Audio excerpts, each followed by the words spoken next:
Sam Valentino, private toon detective here, with another one of my cartoon commentary reviews, this time of a Terrytoons short. I've spoken about this lesser-known series of theatrical animated shorts, and their legacy after the early 1990s was pretty bad. No thanks to Viacom, now Paramount-Skydance, mostly wanting nothing to do with them. This cartoon I'm about to play for you is 1948's Felix the Fox, starring the dopey dog character Dimwit, a recurring antagonist in the Heckle and Jekyll shorts, who got his own series for a while, although he still didn't have as many of his own shorts as he did appearing in the Heckle and Jekyll cartoons. In the cartoon I'm about to play for you, Dimwit is one of those fox hunting hounds. Ooh. But of course he does a subpar job at it with a delightful twist at the end. Let me start it up. Paul Terry, yep. He was proud of his studio's low budgets at the time.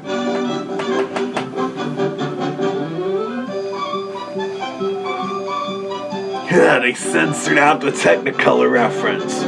Probably because it's a trademark name or something. Yeah, Paul Terry, he would say that Walt Disney is the Tiffany's in the animation business and that he was the Woolworths.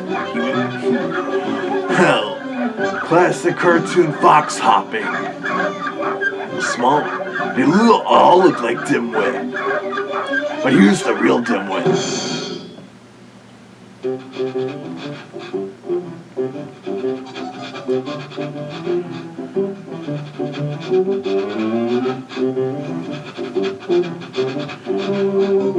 Yeah, it's kind of small for Fox.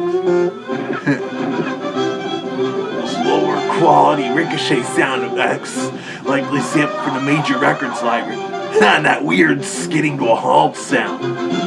These cartoons did have some unusual, low-budget kind of sound effects, like sampling from the Major Records library.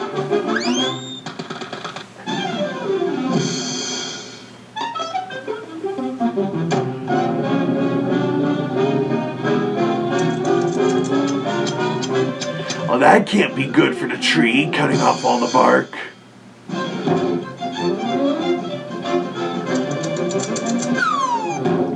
Ah, yeah, the old what's under the skin joke. First, it's just the usual kind of bread and butter and chase sight gags we get in such stereotypical cartoons.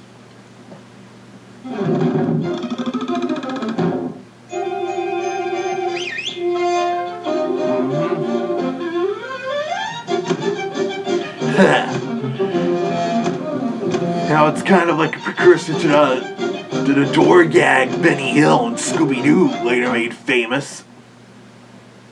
Yeah.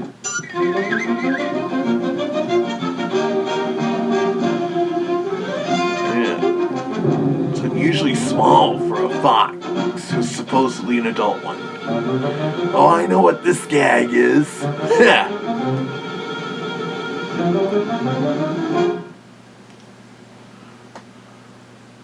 As we'll later see, he's not a young fox or anything.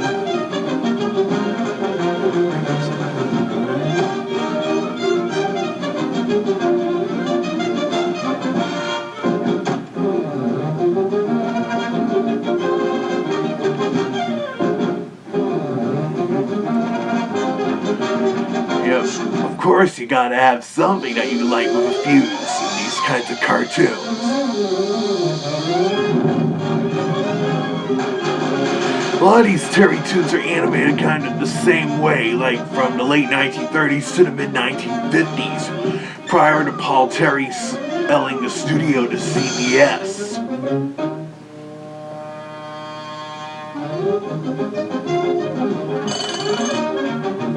And now we're getting more interesting here.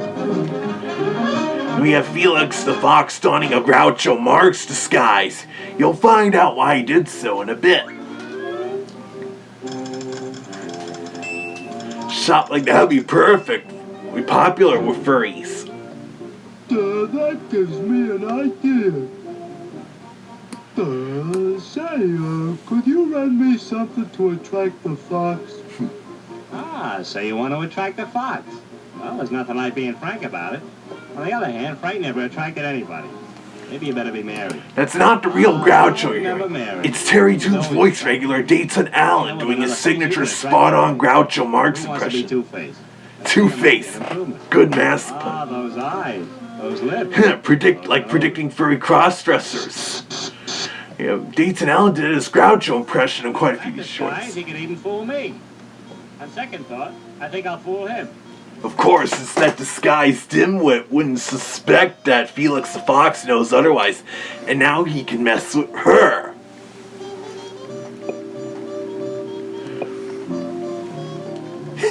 The way only her eyes and eyelids are animated on cells there. Such a clever take on the usual gag there. With us knowing from the start Felix pretending to be fooled by the fairly unconvincing vixen disguise he applied to Dimwit. And now Dimwit's trying to be a bit clever here.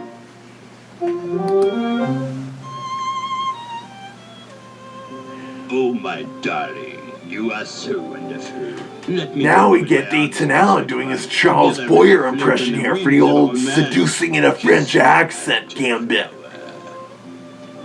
Also, the way that vixen mask's pretty expressive.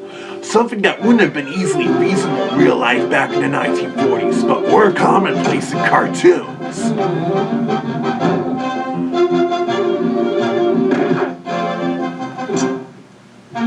Ooh, that's all the key.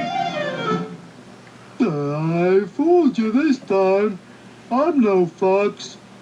The limited animation Dimwit there. That's all right. I'm no fox either. I'm a skunk. Surprise! I love how that imposter said it so matter-of-factly. That looks like something you'd see in a first or so. Jeez, it looks like they're humping! That would make it seem even more like a stereotypical furry hump. I think Jim Tyre animated that humping bit, judging by how rapid and deranged they move, as if he didn't know how to animate a skunk spraying someone.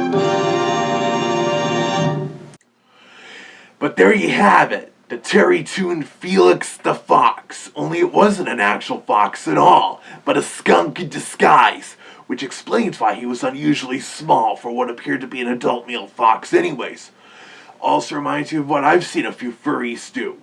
But yeah, one upside to non-restored Terrytoons being neglected is that I can utilize these for commentaries and whatnot without worry of copyright claims.